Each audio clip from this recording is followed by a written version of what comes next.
passed up on me, and they should blame themselves that you ain't in Indiana no more. Yeah. Hurricane in Indiana, maybe you would have still been there. Because think about it, bro. We and G Hill's my guy, but we draft Kawhi, trade him draft day. Like, that's crazy. Some shit that they fucked up on. Absolutely. Yeah. Absolutely. That's funny. You knew Miles at 26, so you know everybody that got drafted in front of you. Oh, for sure. You know, you got the whole list down. I keep tabs on all of them. That's crazy. Just be needing to know what's going on. Who that got drafted ahead of you was like the most ridiculous one to you? The most ridiculous? Which one? The most. I mean, shit. Wow. I can't wait there it is. Listen, not to throw salt at anybody, but like Andrew Nicholson was drafted over me at like 19. That's the Saint Bonaventure. Yeah, you don't even know how to pronounce the school.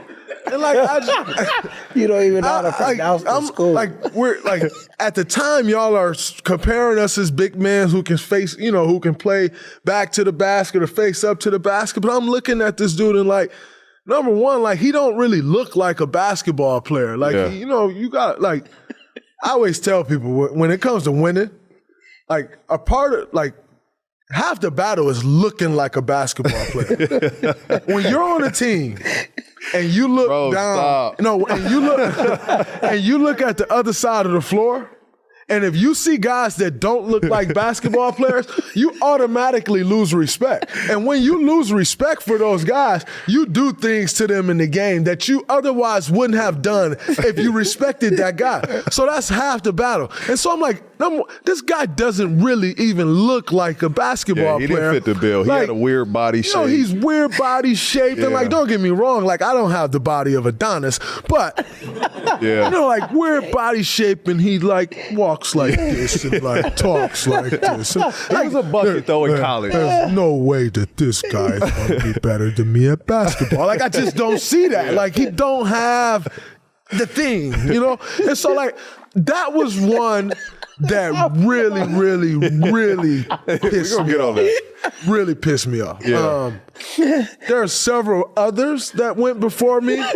But that was one where I'm like, we're getting compared. I worked out against him a couple times, and I didn't get drafted. Now, another one that really pissed me off, and this one didn't piss me off because I was a better basketball player than him, because he was fucking nice.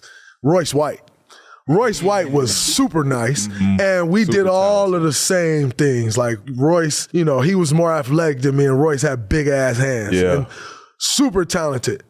But like, also another comparison. Yeah. And so the reason Royce White pissed me off and getting drafted way before me is not because he wasn't a good basketball player, because I actually believe if he didn't go through the stuff with the mental health that he did, I think he'd still be dominant in the NBA today.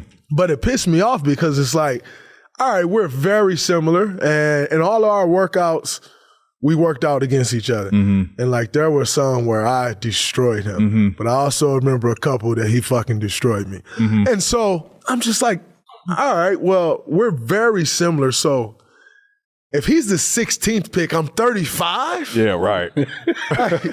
And I know that there's teams throughout the rest of these 19 picks in between or 18 picks in between. He was either 16 or 18 because Houston and Terrence Jones, 16 and 18, Houston had both. And so I'm like, all right, well, one of these teams in between, y'all see us similar, so like maybe they'll draft me. Like none of them draft. So that's why Royce White pisses me off, because I thought we were very, very similar and we worked out against each other a lot. Sometimes he got the best of me. Sometimes I got the best of him. But I'm like, we're really similar. If he's 16, I can't be 35. Right. So that was one that pissed me off, but for a totally different reason.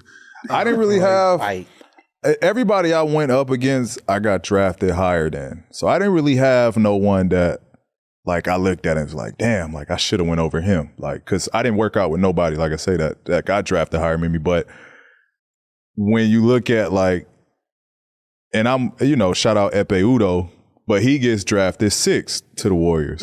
What could have been? Steph. Me that year, the following year, Clay. The following year after that, you.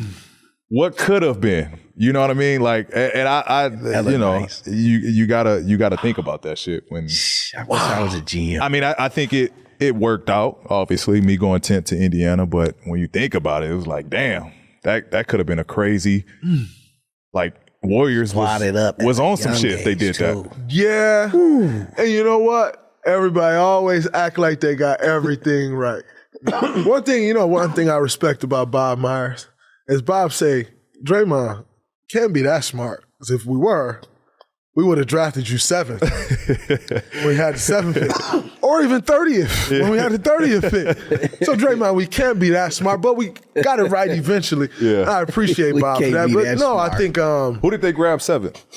Who did y'all draft 7th? Harrison Barnes. HB. Yeah, Okay. Harrison Barnes. Which was a good pickup. A good pick, and he's had a really good career. We're in Sacramento right now, right? But they got it wrong because he's not still in Golden State and I am. Right. So you got it a little wrong. Right. Now, Harrison wasn't a bust, so it doesn't ring off as like wrong, right? Exactly. Because, like I said, Harrison had a really damn good career, make $300 million. Like, so it's not like you just failed. But you kind of got it wrong, though. Like, just a little bit. Just a tad. Yeah. And then Festus Ezeli was 30th, which Festus, that's my guy. And Festus got derailed